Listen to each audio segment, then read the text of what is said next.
Hoy te voy a explicar la ley de Ohm comparándola con coches circulando por una autopista. La ley de Ohm es una de las leyes básicas, por no decir la ley más básica dentro de lo que es el mundo de la eléctrica, de la electricidad, en la que nos permite relacionar el voltaje, la resistencia y la intensidad. Básicamente, como vemos en este esquema básico, la ley de Ohm se produce cuando hay un salto de tensión en los bornes de una resistencia o de un elemento al hacer pasar por él una intensidad. De manera que la podemos expresar de muchas maneras en función de lo que queramos saber. Si queremos calcular la tensión, pues sabemos que la tensión, estos voltios, será igual a la intensidad que circula por la resistencia a través de la cual circulan estos amperios. Lo mismo para la intensidad, lo mismo para calcular una resistencia. Pues bien, tal y como se explica muchas veces, los amperios es lo que quiere circular a través de una resistencia, la resistencia es lo que aprieta, es decir, es lo que limita el paso, y los voltios es lo que genera un empuje.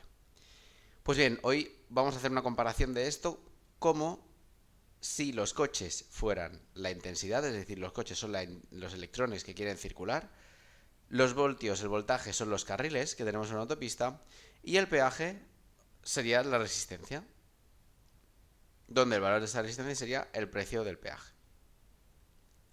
Empezamos con un ejemplo básico. Supongamos que tenemos una autopista de 3 carriles en la que van circulando coches y tenemos un único peaje. A esto le llamaremos resistencia igual a 1 al peaje. El voltaje serán 3 voltios porque tenemos 3 carriles y esto nos deriva en un cálculo de intensidad de 3 voltios partido un ohmio es igual a 3 amperios en un circuito como este. Esta sería la primera analogía. ¿Qué pasa ahora si añadimos más carriles? Es decir, si añadimos más voltaje. Lo que tenemos es más presión de coches, queremos hacer pasar más coches, ya que tenemos más carriles, por esta única resistencia, es decir, por este único peaje. De manera que aquí, en este peaje, se van a concentrar una mayor cantidad de coches, van a pasar por una mayor cantidad de coches, ya que tenemos mucho más voltaje, es decir, muchos más carriles por los que pueden entrar. De manera que ahora la intensidad calculada sería el doble, ya que estamos haciendo pasar por una misma resistencia muchos más voltios, estamos haciendo pasar por un único peaje más carriles, con lo cual va a hacer que la concentración de coches sea mayor. Y ahora vamos a ver qué pasa en el caso de que tengamos dos resistencias en paralelo. En este caso, sabemos que aplicando un divisor de tensión o un divisor de intensidad, en este caso un divisor de intensidad, porque queremos saber la intensidad que circularía por cada una de estas ramas, en función del valor de la resistencia, pues vamos a entenderlo análogamente también como varios coches que llegan a un peaje y deben escoger sobre qué peaje quieren circular. Si suponemos al principio que tenemos un peaje R1 que vale 2 y un peaje R2 que también vale 2 euros, dólares, lo que sea, o para el caso de resistencia pues serían ohmios, como valen lo mismo, los coches, que aquí tenemos 6, se van a distribuir de manera uniforme y van a pasar 3 y 3 por cada uno de esos peajes, ya que valen lo mismo, les es indiferente y tienen la misma concentración de coches en cada uno. De manera que con la intensidad que circula por estas ramas sería lo mismo. Al aplicar aquí una tensión entre estas dos ramas, si las resistencias son iguales, la intensidad que circula por cada una de ellas sería exactamente la mitad de la que viene por la rama principal. Vamos a ver qué pasa si ahora uno de los peajes, el R1, es más caro. O lo que es lo mismo si la resistencia 1 tiene un valor en ohmios más alto que la resistencia 2.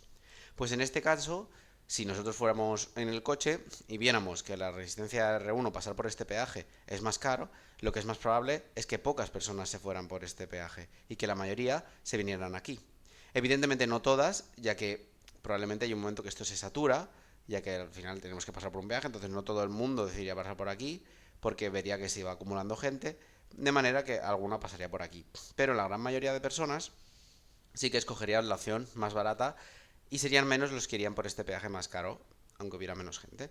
Entonces, con la intensidad pasa lo mismo. La mayoría se va a ir por la rama donde la resistencia es muy pequeña, es más pequeña, y pocos se van a ir por la rama donde la resistencia es más grande. De manera que la intensidad tiende a circular siempre hacia donde menos resistencia haya.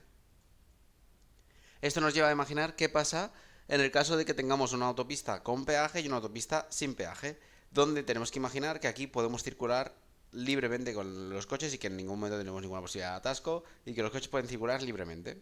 Pues en este caso no hay duda, aquí el 100% de los coches van a decidir irse por la autopista de no pago, suponiendo que puedes llegar igual de rápido tanto por una como por otra.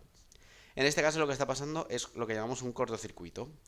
En este sistema tenemos una resistencia en una de las ramas en paralelo y por la otra rama en paralelo no tenemos nada. De manera que todos los electrones, o lo que es lo mismo, todos los coches, van a decidir irse por esta autopista porque es gratis pasar, no tienen que pagar ningún peaje, no tienen que pasar por una resistencia, de manera que todo el conjunto no pierde tensión y esto hace que todos los electrones quieran pasar por esta rama y nadie pase por la rama R1. En consecuencia, a esto se le conoce como cortocircuitar la resistencia R1, ya que pasa a no tener ningún valor dentro del propio circuito. Hasta aquí este vídeo. Espero que esto os haya ayudado a entender la ley de Ohm o al menos a ver un enfoque distinto para esta a través de esta comparación con coches, autopistas y peajes. No olvidéis suscribiros para seguir aprendiendo. Un saludo y hasta el próximo vídeo.